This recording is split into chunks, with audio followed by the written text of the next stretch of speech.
Hi, everybody. Thank you for joining us. Thank you for your patience as we worked through a couple quick technical glitches. You have to love technology when it works, and when it doesn't, it can be such a pain. But thank you for bearing with us. We have a great presentation today full of so much informative information.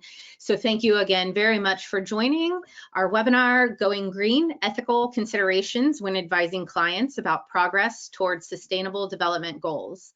I'm Allie Morton, the head of field marketing at LexisNexis Intellectual Property Solutions.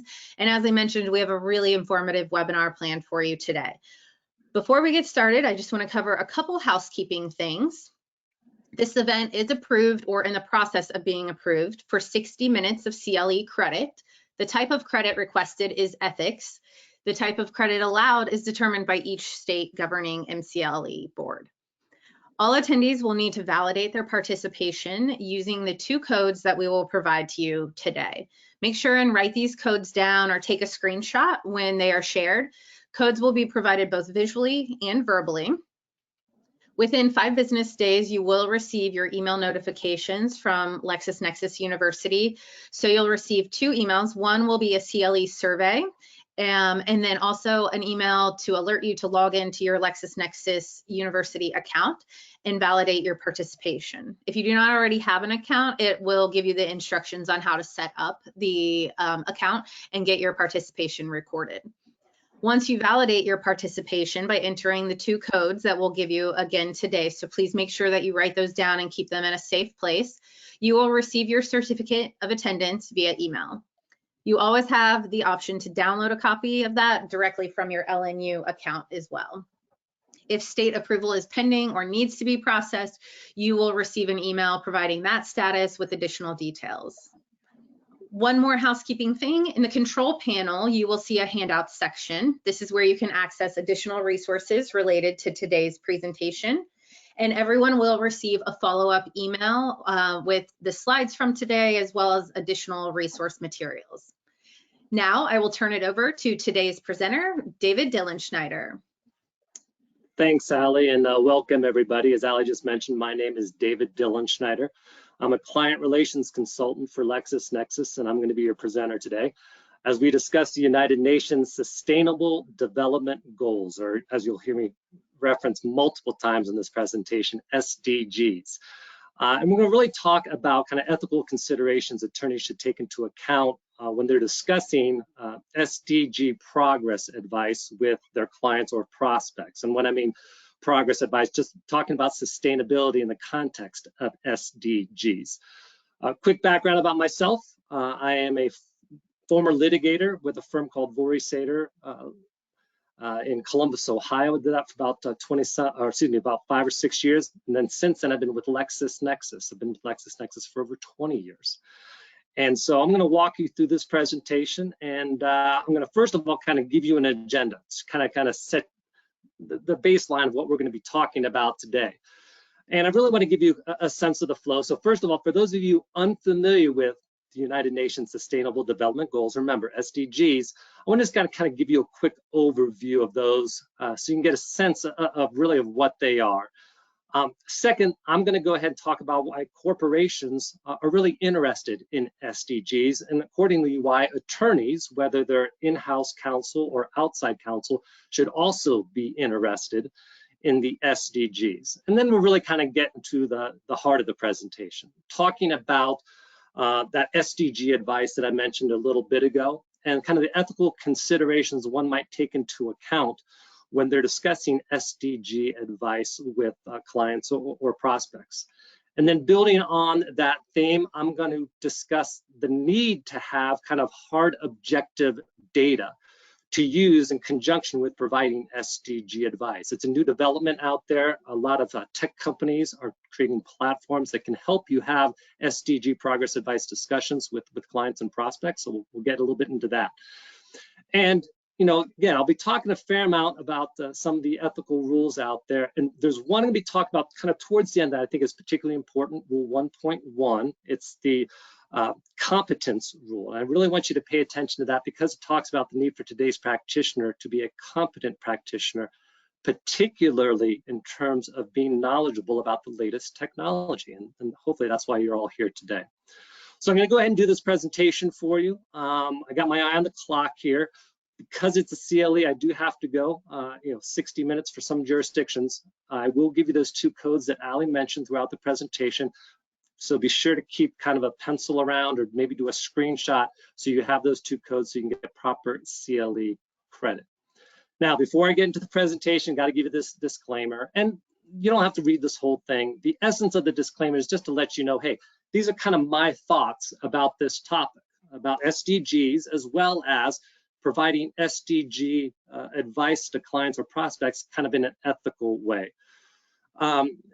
In short, don't come back to me in 3 weeks and say, oh, this guy did this presentation and I relied on his presentation and now I'm in trouble or something like that. This is really just to be kind of thought-provoking, to get you interested in this idea of SDGs, learn about them, but also, again, as I mentioned, kind of those ethical implications, okay?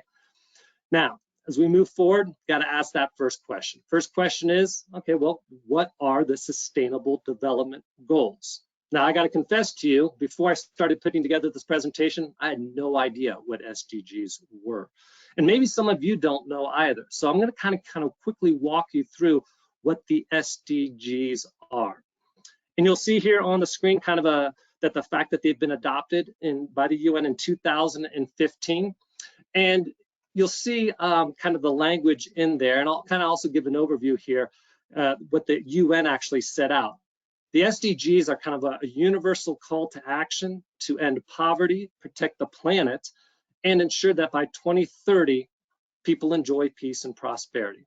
And again, this quote on the screen kind of really sums it up as well. And it's important to understand that these SDGs are not only kind of a destination that is kind of an improved world for all, but also really kind of a roadmap to get there. And this quote from the former UN Secretary General, I think, really addresses the critical role that corporations can play in achieving SDGs. But for purposes of this presentation, I think that language down there at the bottom of the quote is particularly important because it talks about the need for data that is kind of objective information, how critical it is when trying to assess progress against the SDGs. And so here they are. Here's the 17 SDGs. Now, 17 is a lot, and they cover some topics or goals that you might expect when you think about sustainable development. So for instance, you have clean water, number 6 there at the upper right. You've got affordable and clean energy, number 7 in the yellow there on the left-hand side. Responsible consumption, that's number 12. But also maybe some of these goals here maybe don't really connect with sustainability, like number 16 down there toward the bottom. Peace, justice, and strong institutions. That's SDG 16. That's kind of the rule of law for some of you who are familiar with that idea in terms of the legal world these days. Now, even though these 17 goals cover a lot of different areas, they don't necessarily exist necessarily, as I just said, independently. So for instance, SDG 4, quality education. Well, that could be related to SDG 1 over there on the left-hand side, no poverty, which in turn, if it got achieved, that could provide more equality would relate to SDG 10, reduced inequality. So I kind of think of that as almost like a butterfly effect sometimes when it comes to these SDGs. Now, 17 is a lot, I understand that. But just think about them broadly in those phrases and words I used just previously. Think about protecting the planet, think about ending poverty, also think about prosperity and peace for all. Now, in addition to these 17 goals, there's actually 169 targets that, when reached, will ultimately lead to the achievement of these goals. I think of the targets, the 169 targets, as kind of being more granular goals. In addition, there's 231 indicators defined by metadata, which are just that, kind of indications that a target is being achieved. So let's go ahead and take a look at number 6 there at the upper right. This is clean water and sanitation, and we're going to use this as an example. So on the left side of the screen here, you're going to see kind of a brief explanation of SDG 6, and it's pretty simple. Avoid wasting water, and you can see the language under there. Water scarcity affects more than 40% of the world's population. That's very important because that number tends to be increasing as our climate changes. Now on the right-hand side of the screen, you're going to see specific targets for SDG 6, such as 6.1, universal access to drinking water. You've got 6.2, equitable sanitation and hygiene. 6.3, reducing water pollution, increasing recycling efforts, etc. You get the idea. Now, finally, but I'm not showing it on the slide, are those indicators. I also mentioned those.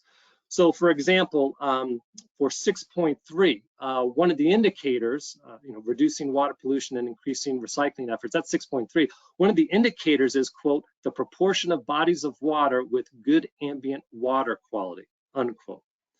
So again, you have targets, you have indicators that kind of complement these various goals out there. Now, very brief overview of SDGs. I understand that I could probably talk for 2 hours about SDGs with all the knowledge I've acquired over the last several months. But I just want to give you a quick overview for purposes of this presentation. Certainly, if you want to learn more about SDGs, I mean, you could just go to the internet and type in SDG into a browser search. But also, there's various sites listed here on the screen. We've included even more sites in the handout for you as well. Take a look at those if you do want to learn more about SDGs beyond kind of this brief overview. But let's delve a little bit deeper into SDGs, and particularly why this is important for the corporations out there. It's important because many corporations these days are issuing what they call sustainability reports to kind of offer proof to the reader, I guess, their customers, that they're good citizens. And on the slide, you're going to see some examples. So for instance, here you see one from Progressive from 2020. Here's one from Facebook. And then over here on the right-hand side, here's one from a company called Orbia, and actually references the Sustainable Development Goals right there on the screen, excuse me, right on the report itself. Now, when they put together these sustainability reports, the corporations often use the SDG framework, for lack of a better phrase, in their reporting efforts. In fact, this graphic shows you the different reporting frameworks, however you want to phrase them, that are utilized by the corporations in their sustainability reporting.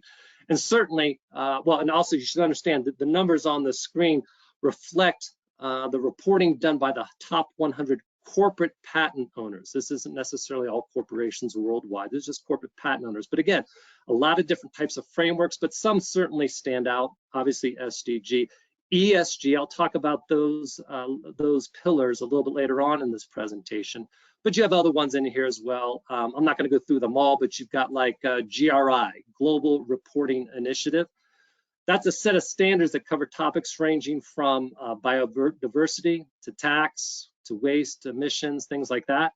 And according to its website, those standards, quote, allow organizations to publicly report the impacts of their activities in a structured way that is transparent to stakeholders and other interested parties.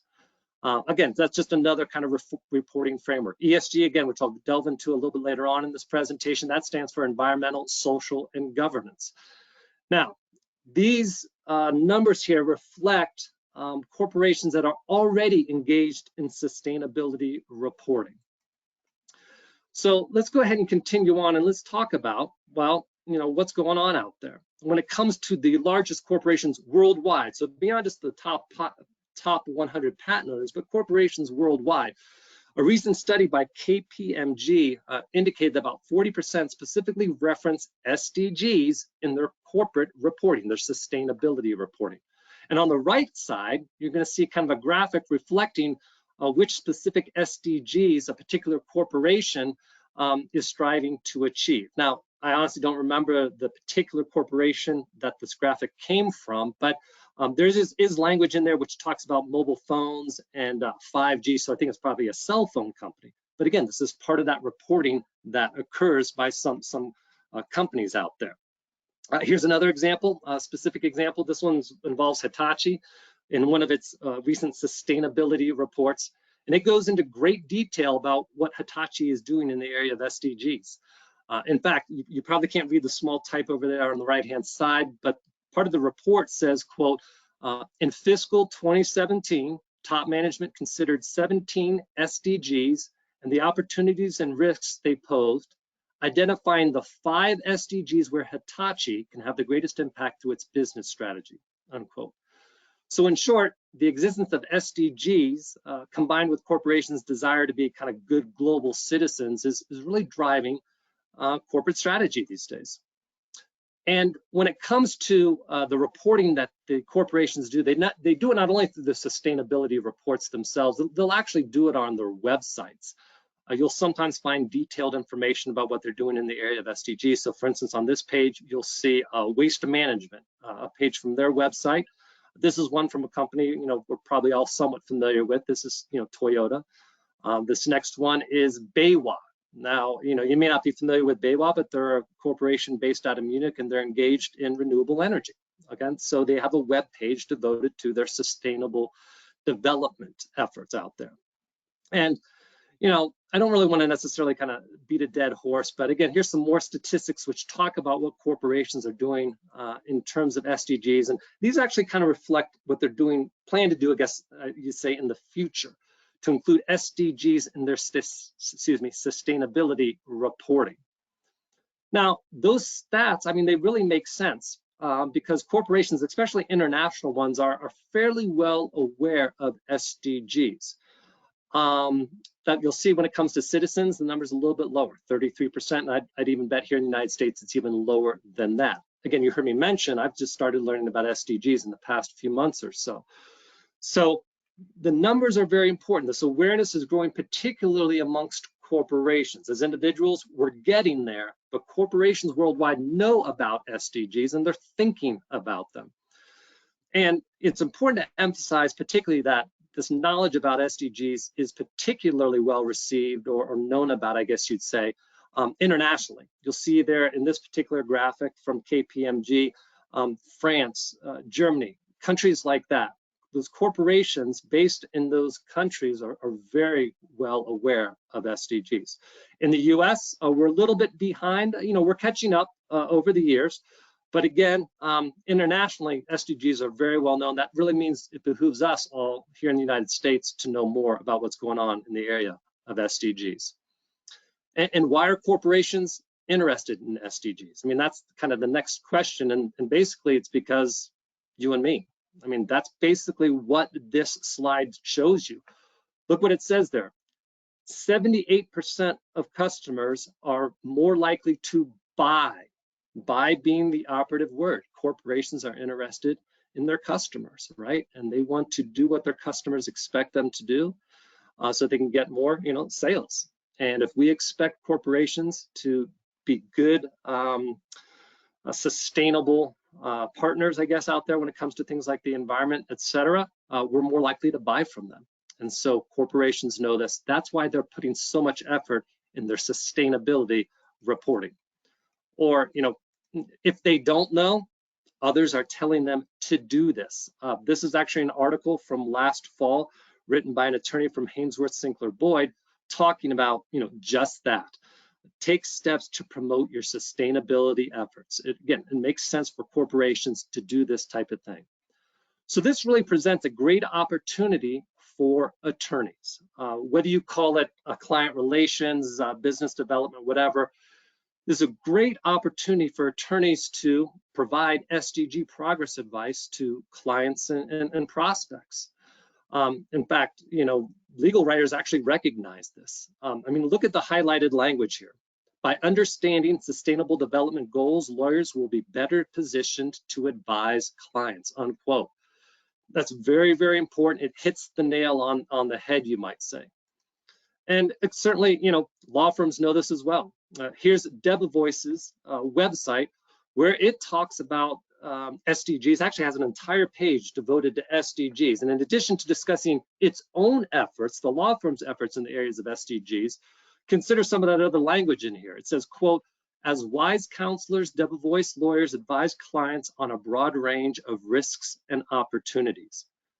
And other firms are doing this as well. At Hogan Lovells, they actually connect their discussion of sustainability with providing corporate legal advice. And later on their website, they talk about SDGs being a blueprint for building a better and more sustainable world.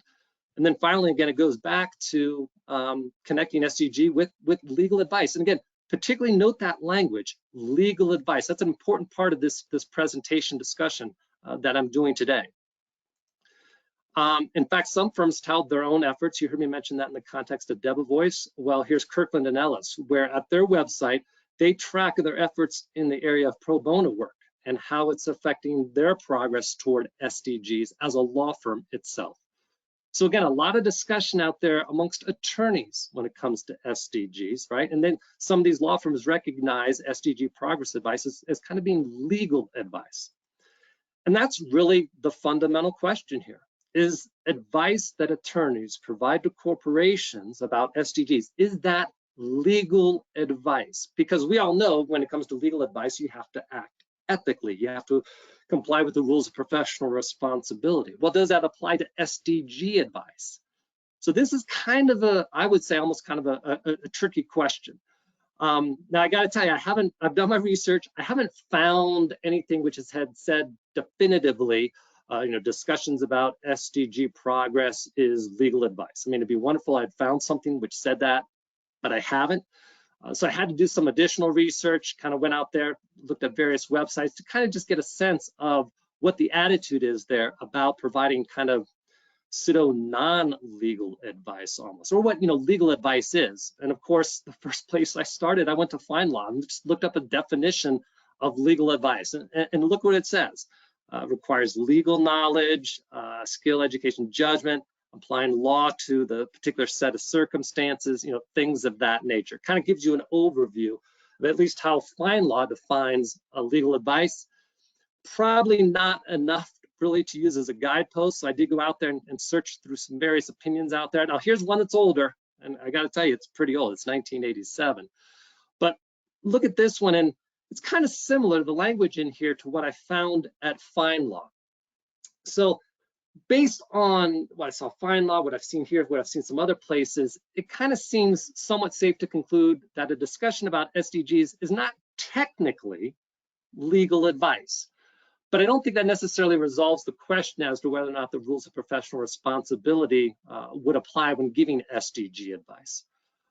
For instance, you'll see here, this is the ABA's Model Rule of Professional Conduct 5.7a. And look what it says here, because it says the ethical rules apply if law-related services are provided and they are not distinct from providing legal services. So really drawing a contrast between legal services and law-related services. And so long as those law-related services are not distinct from the legal services, the rules would apply. So that's kind of interesting language. And just so you know, New York has similar language, as do most of the other states out there, regarding this idea of non-legal advice and whether or not it's connected to legal advice and the consequences, I guess you'd say, regarding that. Similar language to what we saw in the ABA's model rule, just slightly different. But again, you see that phrase in here, particularly not distinct. So that's important. Here's an article written by an attorney for a San Diego County Bar Association publication. And it also uses that phrase, non-legal services. And it notes that if such services, non-legal services, are unconnected or distinct from legal advice, the practice of law, then the rules don't apply. And I don't necessarily again want to beat a dead horse, but again, here's New York State Bar Association journal from just a couple years ago. And again, look what it says here. It says, if there's not a distinction between the non-legal services offered and the legal services offered, the ethical rules do apply. And just one more example for you, this one out of California. It's an interpretive bar decision out of California, and it's, again, a couple decades old. And it addresses a precursor to California Rule 1.81, which concerns business transactions with the client. But I still kind of thought it was instructive because it notes the ethical rules apply to transactions that arise out of the attorney-client relationship. And more particularly, that opinion goes on and says if attorney-client relationship exists, non-legal services may be governed by the ethical rules. Now, I know that's a lot, so I kind of wanted to give you a summary. And basically, it just seems to me that there's a difference between non-legal advice that's connected to or not distinct from true legal advice, and non-legal advice that's unconnected to legal advice. When it comes to the former, it seems that the ethical rules might apply. If it comes to the latter, the ethical rules don't apply. When it comes to SDGs, it seems that I think you might want to err on the side of it being legal advice, because oftentimes it's related to the attorney-client relationship, or it's related to some sort of legal advice. Therefore, compliance with the ethical rules might be smart to go ahead and make sure that you are compliant.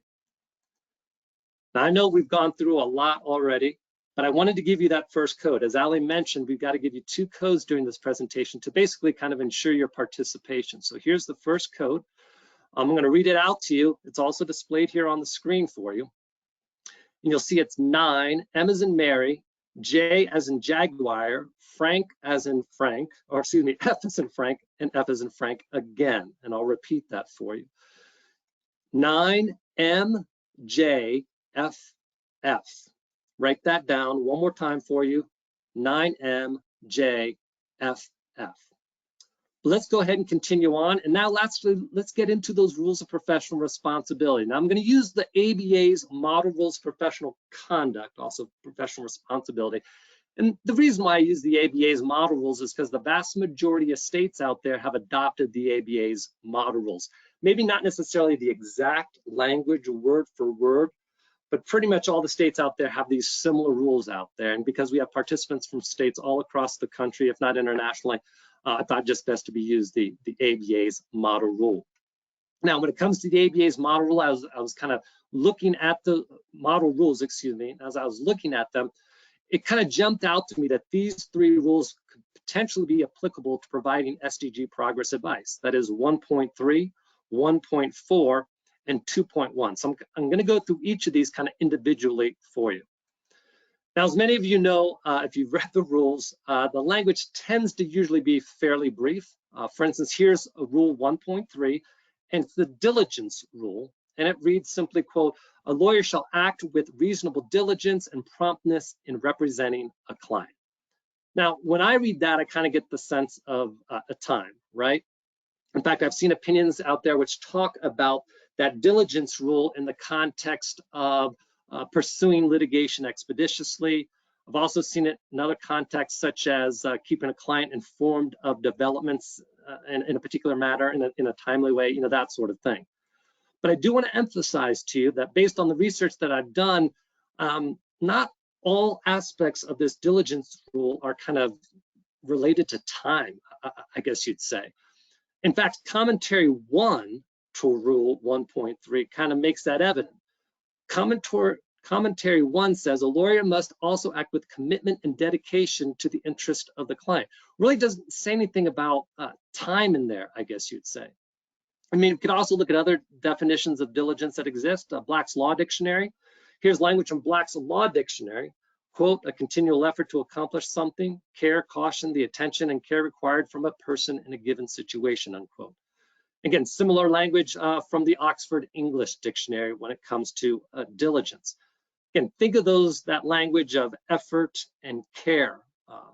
And actually, there's some opinions out there which support this idea of diligence not necessarily or always being devoted to time.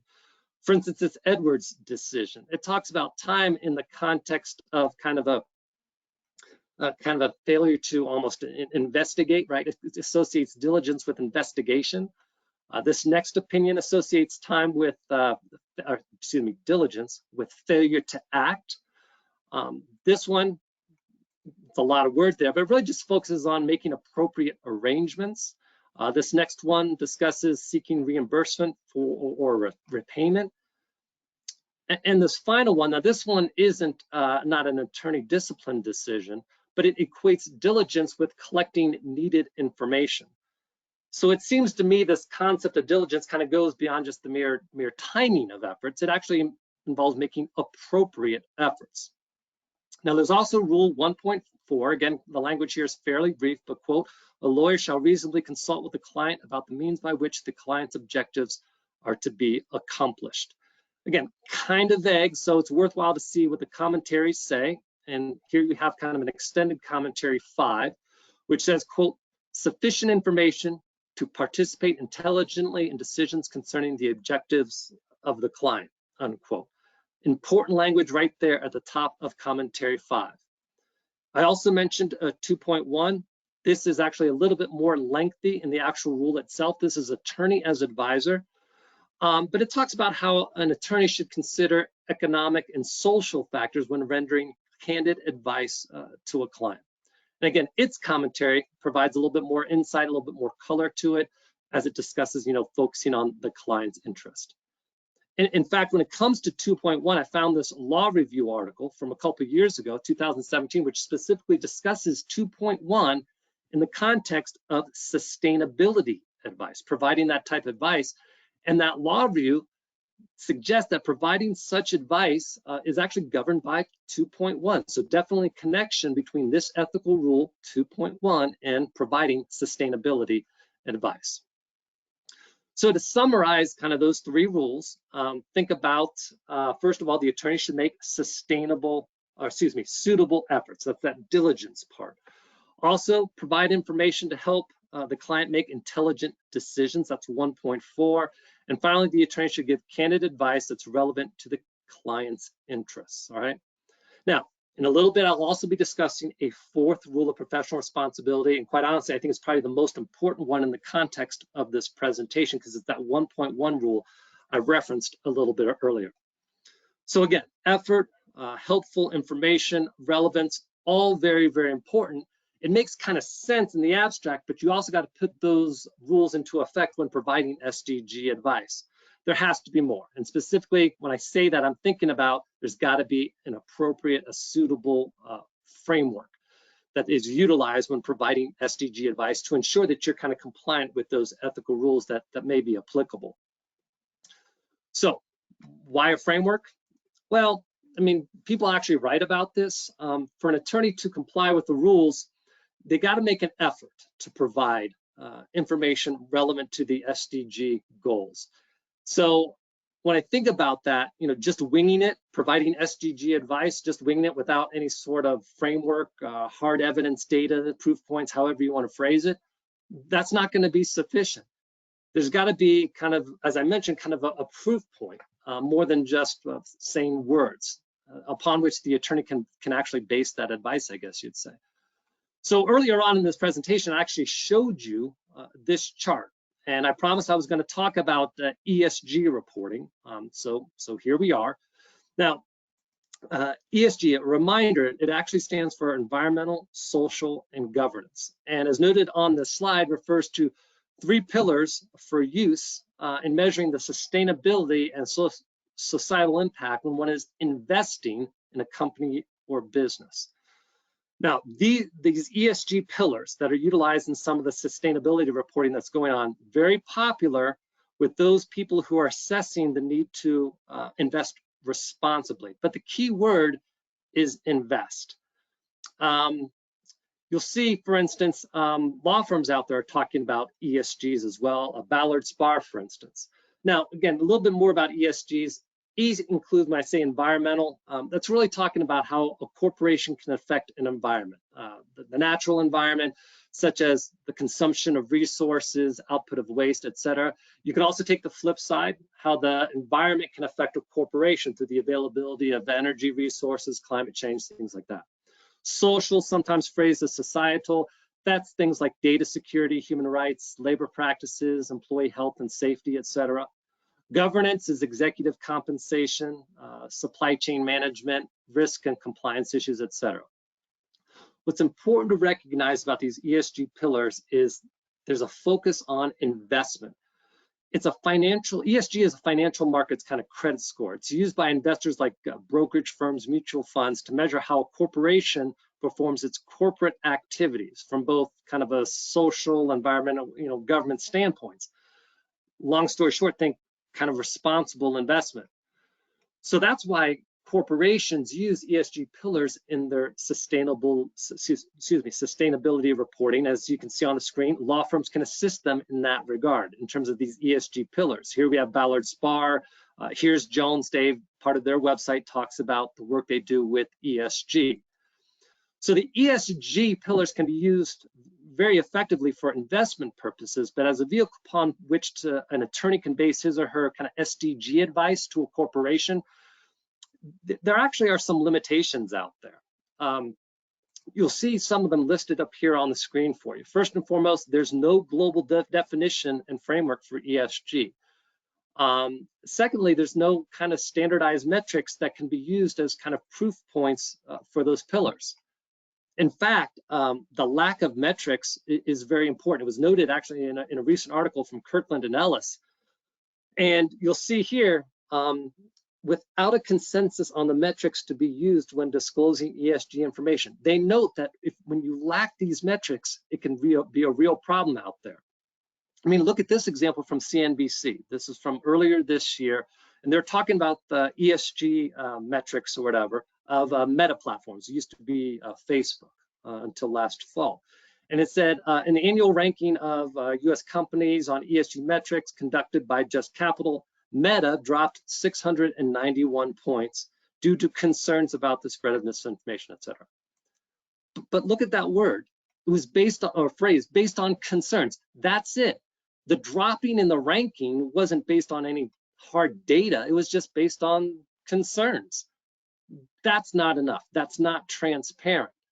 So you have that real problem. And it also leads to this thing called greenwashing. And I don't know if you've ever heard of this phrase, but I actually looked at Investopedia for a definition. And Investopedia defines greenwashing as, quote, the process of conveying a false impression or providing misleading information about how a company's products are more environmentally sound, unquote. And that definition actually went on and continued. It said, quote, greenwashing is considered an unsubstantiated claim to deceive consumers into believing that a company's products are environmentally friendly, unquote. That's a real problem for the ESG pillars, and people are writing about it. I mean, look at this headline. Regulators intensify ESG scrutiny as greenwashing explodes. Another headline from MarketWatch. And I like this one because it really differentiates the objective, that is data or fact, from the subjective, greenwashing. Again, another headline that I found, another headline, etc. The problem is you have these corporations talking about how successful they've been in ESG, but it's all kind of subjective and there's no real data to back it up.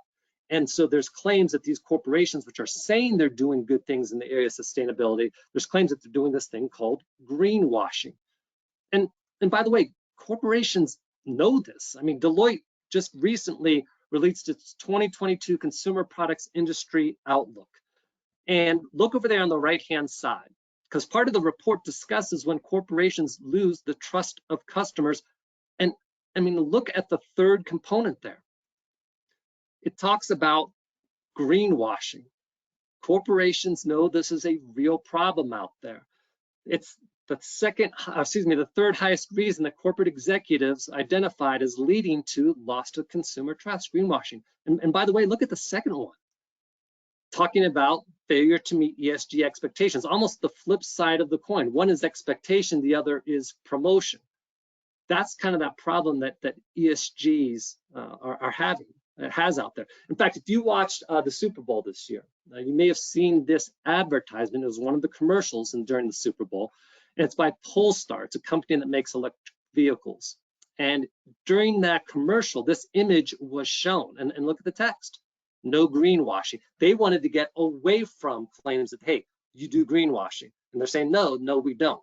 Now, hopefully they have the data to back it up. And I don't know if they do or not, but hopefully they do, because they're saying we don't greenwash.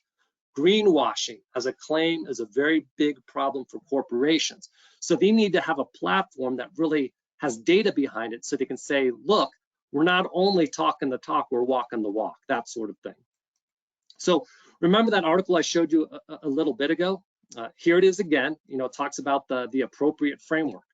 Well, it continues on a little bit later, and it talks about the SDGs being a universally adopted standard, uses a common language, and it offers light to the materiality and metrics jungle. Now, I got to tell you, a framework in and of itself, like the SDG framework, isn't enough, because it can also be susceptible to greenwashing if there isn't data to feed into it. You can say, oh, we got this framework and we're doing these great things, but do you have data? Do you have proof points out there? So to to really kind of illustrate the differences between the ESG pillars and the SDG framework, I'm going back to this slide again. Again, on the left-hand side, you got the definition of ESG pillars. On the right-hand side now, you have SDG, kind of the definition of that framework. And I previously highlighted some of those ESG challenges, all right? But look on the right-hand side, make that comparison. When it comes to SDG, well, it actually offers a framework. Remember that the goals, the targets, the indicators, in fact, referenced specifically a little bit later on in that list of check marks there. It's very, very important. It offers something, the SDG framework, the ESG pillars just simply don't. In short, if you were to kind of phrase it out, the SDG framework offers a finish line that the ESG pillars really don't. They're kind of true goals to achieve.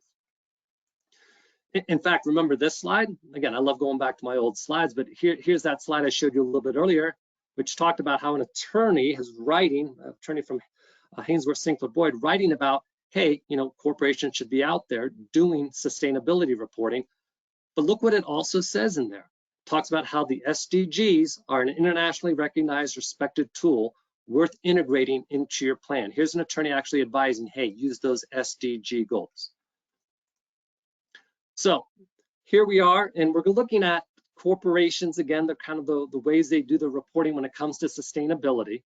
And it's, you know, it's an important one to recognize that the UN SDGs out there, when it comes to corporate patent owners, that's the stats here, is corporate patent owners, most of them use the SDGs. Now, that's not to say SDGs and ESGs are mutually exclusive. You'll see some graphics here, which actually show kind of the interplay between the SDG framework and the ESG pillars. So for instance, you'll see like SDG 14 over there on the left-hand side. It might be considered on the environmental pillar of the ESGs. So not necessarily mutually exclusive.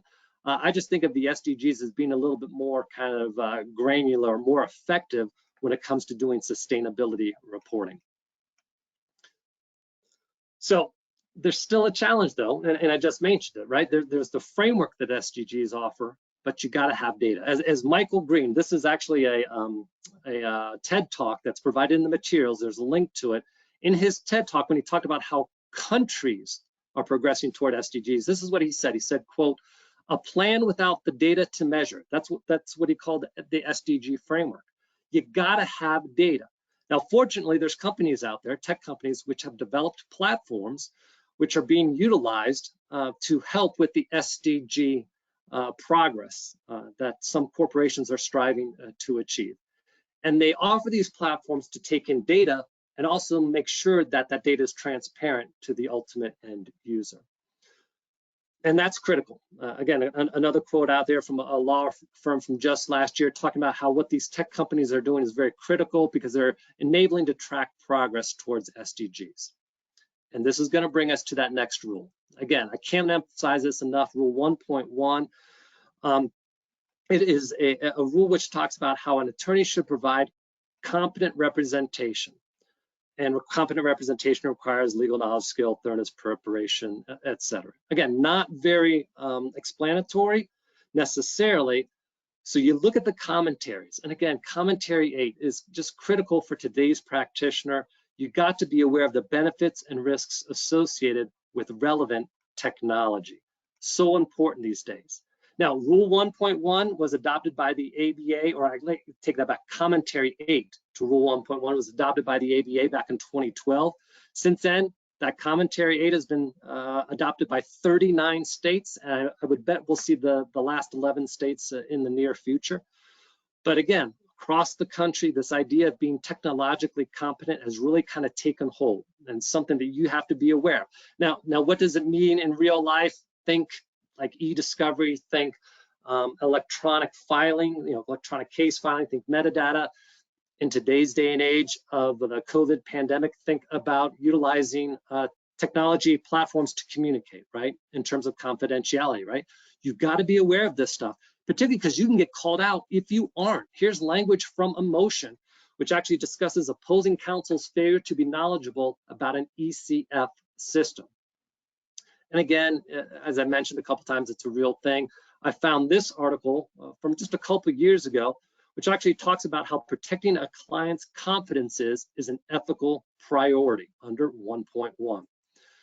So early on in this presentation, I showed you this slide, right? And it notes that roughly 40% of the largest corporations in the world reference SDGs in their reporting.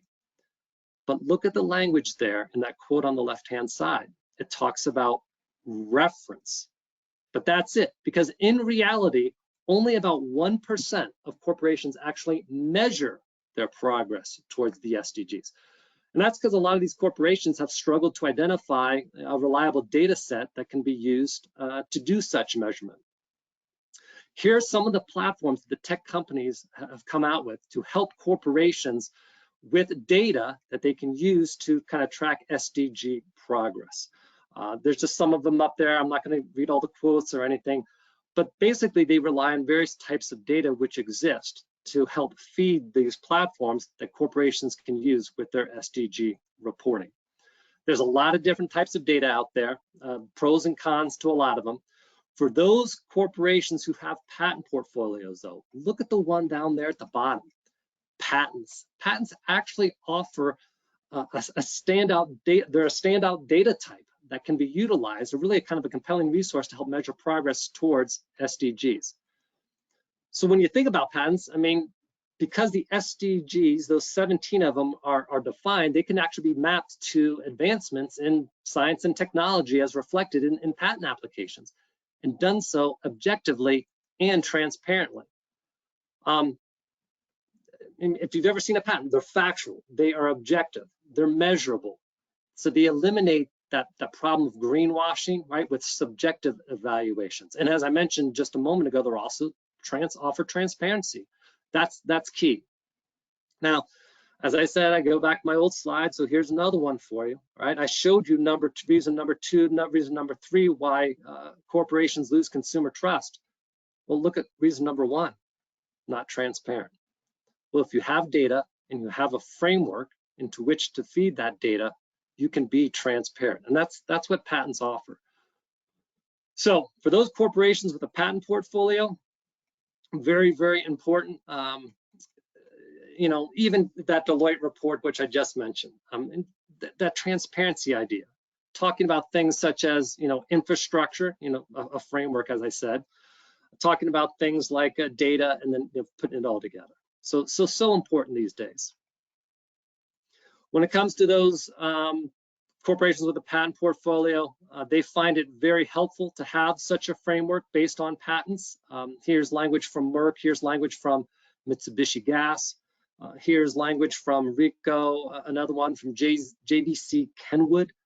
And look at the similar language for these corporations that have patent portfolios when they talk about using kind of the SDG framework and feeding patent information into it. Very useful. In fact, what I find particularly interested in the JVC Kenwood one, it talks about how they used to create results that fit their good image. They created results that fit their good image. They were doing this thing called greenwashing, and they much prefer objective criteria of SDGs.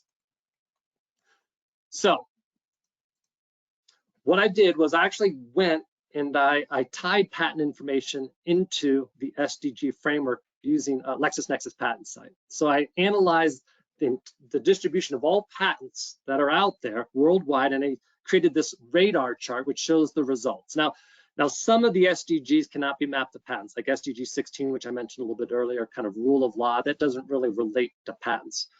But look what the vast majority of patents relate to in terms of SDGs, like the green one, SDG 3, that's good health and well-being. SDG 9 is orange, that's industry, innovation, and infrastructure. Yellow is affordable and clean energy, SDG 7. And even SDG 12, that's brown, responsible consumption and production. So now these mappings are based on the definitional phrasing created by the UN itself. Now this graph is just a different representation of what we just saw on the radar chart, kind of gives you a better sense of absolute numbers when it comes to patent mapping to those various 17 SDGs, if that's of particular interest to you. But I do want to emphasize to you that the corporations are taking their SDG efforts in terms of patents very seriously. The growth over the last 20 years is kind of remarkable. In 2000, about 11% of patents could be mapped to the 17 SDGs. Since then, about a decade later, it was 16%, and just in 2020, it increased almost 100-fold from where it was in 2000. Let's real quickly look at SDG 13, climate action, and if we go ahead and do that, here's the breakdown of various corporations and their portfolios that relate to SDG 13. Now, Vestal Wind makes sense, right? That's obviously kind of wind power. I suspect a lot of you, though, haven't heard of Samsung SDI. But if you look at its website, you'll see that it's, quote, a battery and electronic materials manufacturer headquartered in South Korea, unquote. So it's heavily investing in energy storage technologies. That's why you can map its patents to SDG 13. We can also look at a company we're a little bit more familiar with, Toyota. And again, I showed you that this is a smaller version of the graphic I showed you a little bit earlier about what Toyota is doing. At least they say what they're doing on their website when it comes to SDGs. And you'll see, SDG 13 right there. And it aligns with a lot of the patents that Toyota has can actually be mapped to SDG 13. So it kind of all comes together. Now, when I say analysis of their patents, that's from this thing called the Patent Asset Index. It's more involved in just kind of a pure counting of the number of patents. It's a methodology that's been in existence for over a decade now, and it measures kind of the innovative strength of an entire patent portfolio. Basically, its ability to achieve kind of a competitive advantage. And here's what it looks like. A lot of stuff on the screen, but I'll break it down for you. Basically, the Patent Asset Index is the aggregate strength of the patents that a portfolio contains. So the strength of each individual patent is measured by its competitive impact, which really consists of two kind of dimensions, the technology relevance and market coverage. Technology reference, that's just kind of subsequent citations, you might think. If a patent is of significance, it will be cited by subsequent patents. That's kind of a prior art. So it's important, it's viewed as being important from kind of a tech standpoint. But the Patent Asset Index does take into account time as well. So it accounts for the fact that a more recent but highly relevant patent may not have a lot of subsequent citations yet. So you see there on the left-hand side, it says adjusted for age.